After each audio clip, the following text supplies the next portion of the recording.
Hello, and welcome to our studies of 1 Samuel. This morning we begin our study of chapter 17. Now, chapter 17 is one of the most famous passages of Scripture in the Bible. It is the account of David and Goliath. It is also a rather lengthy chapter. It is 58 verses long, so it's going to take us a few minutes to get through the entire reading this morning. So, without a lot of extra introduction, let's look and see what happens in chapter 17 of 1 Samuel as David takes on Goliath. Beginning in verse number 1, we read, "Now the Philistines gathered their armies together to battle, and were gathered at Socoh, which belongs to Judah.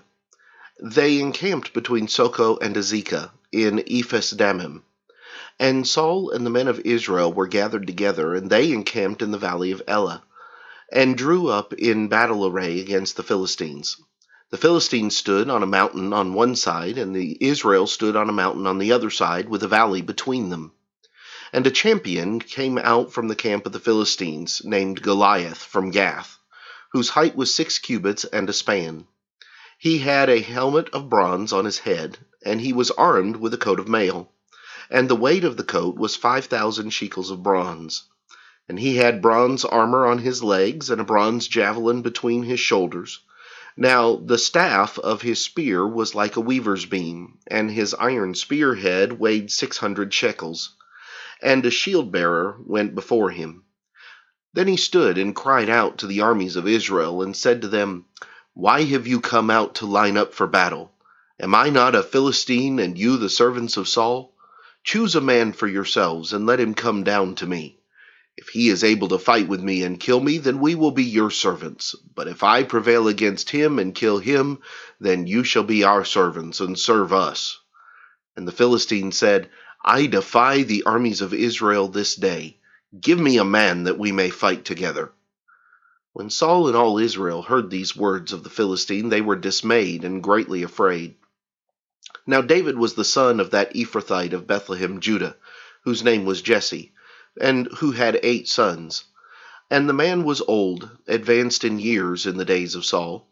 The 3 oldest sons of Jesse had gone to follow Saul to the battle. The names of his 3 sons who went to the battle were Eliab the firstborn, next to him Abinadab, and the third Shammah.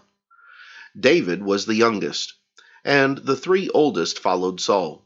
But David occasionally went and returned from Saul to feed his father's sheep at Bethlehem. And the Philistine drew near and presented himself 40 days, morning and evening. Then Jesse said to his son David, Take now for your brothers an ephah of this dried grain and these 10 loaves, and run to your brothers at the camp. And carry these 10 cheeses to the captain of their 1,000, and see how your brothers fare, and bring back news of them. Now Saul and they and all the men of Israel were in the valley of Elah, fighting with the Philistines. So David rose early in the morning, left the sheep with a keeper, and took the things, and went as Jesse had commanded him. And he came to the camp as the army was going out to fight, and shouting for the battle. For Israel and the Philistines had drawn up in battle array, army against army. And David left his supplies in the hand of the supply keeper, ran to the army, and came and greeted his brothers. Then he talked with them. Then as he talked with them, there was the champion, the Philistine of Gath, Goliath by name, coming up from the armies of the Philistines. And he spoke according to the same words. So David heard them. And all the men of Israel, when they saw the man, fled from him, and were dreadfully afraid. So the men of Israel said, Have you seen this man who has come up? Surely he has come up to defy Israel. And it shall be that the man who kills him the king will enrich with great riches, and give him his daughter, and give his father's house exemption from taxes in Israel. Then David spoke to the men who stood by him, saying, What shall be done for the man who kills this Philistine, and takes away the reproach from Israel? For who is this uncircumcised Philistine, that he should defy the armies of the living God? And the people answered him in this manner, saying, So shall it be done for the man who kills him. Now Eliab, the oldest brother, heard when he spoke to the men. And Eliab's anger was aroused against David, and he said, "Why did you come down here? And with whom have you left those few sheep in the wilderness? I know your pride and the insolence of your heart, for you have come down to see the battle." And David said, "What have I done now? Is there not a cause?" Then he turned from him toward another and said the same thing, and these people answered him as the first ones did. Now when the words which David spoke were heard, they reported them to Saul, and he sent for him. Then David said to Saul, "Let no man's heart fail because of him. Your servant will go and fight with this Philistine." And Saul said to David, "You are not able to go against the Philistine to fight with him, for you are a youth, and he a man of war from his youth."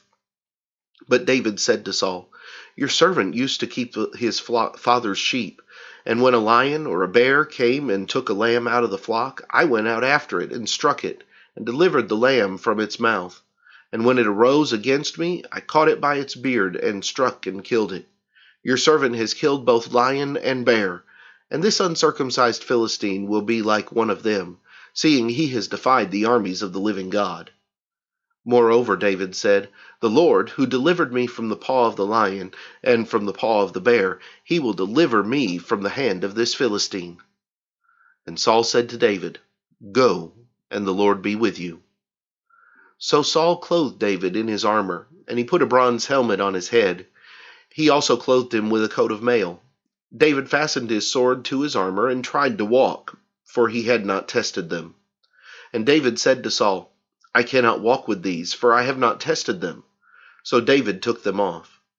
Then he took his staff in his hand, and he chose for himself 5 smooth stones from the brook, and put them in a shepherd's bag, in a pouch which he had, and his sling was in his hand. And he drew near to the Philistine. So the Philistine came and began drawing near to David, and the man who bore the shield went before him. And when the Philistine looked about and saw David, he disdained him, for he was only a youth, ruddy and good-looking. So the Philistine said to David, "Am I a dog that you come to me with sticks?" And the Philistine cursed David by his gods. And the Philistine said to David, "Come to me, and I will give your flesh to the birds of the air and the beasts of the field." Then David said to the Philistine, "You come to me with a sword, with a spear, and with a javelin.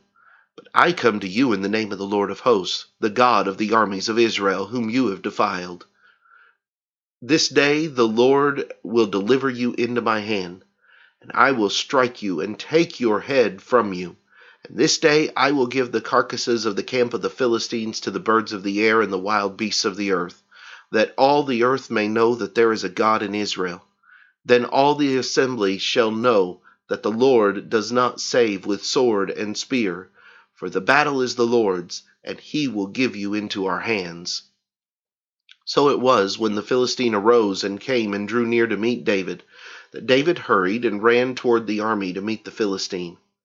Then David put his hand in his bag and took out a stone, and he slung it, and struck the Philistine in the forehead, so that the stone sank into his forehead, and he fell on his face to the earth. So David prevailed over the Philistine with a sling and a stone, and struck the Philistine and killed him. But there was no sword in the hand of David. Therefore David ran and stood over the Philistine, took his sword, and drew it out of its sheath, and killed him, and cut off his head with it. And when the Philistines saw that their champion was dead, they fled. Now the men of Israel and Judah rose and shouted, and pursued the Philistines as far as the entrance of the valley into the gates of Ekron. And the wounded of the Philistines fell along the road to Sharaim, even as far as Gath and Ekron. Then the children of Israel returned from chasing the Philistines, and they plundered their tents. And David took the head of the Philistine and brought it to Jerusalem, and he put his armor in his tent. When Saul saw David going out against the Philistine, he said to Abner, the commander of his army, "Abner, whose son is this youth?" And Abner said, "As your soul lives, O king, I do not know." So the king said, "Inquire whose son this young man is." Then, as David returned from the slaughter of the Philistine, Abner took him and brought him before Saul with the head of the Philistine in his hand. And Saul said to him, "Whose son are you, young man?" So David answered, "I am the son of your servant Jesse, the Bethlehemite." As you delve into the account of David and Goliath, there are a number of lessons to be learned and a number of things to be gleaned from this particular chapter. And tomorrow we will seek to come back and do that if the Lord wills. But until then, I hope you have a great day.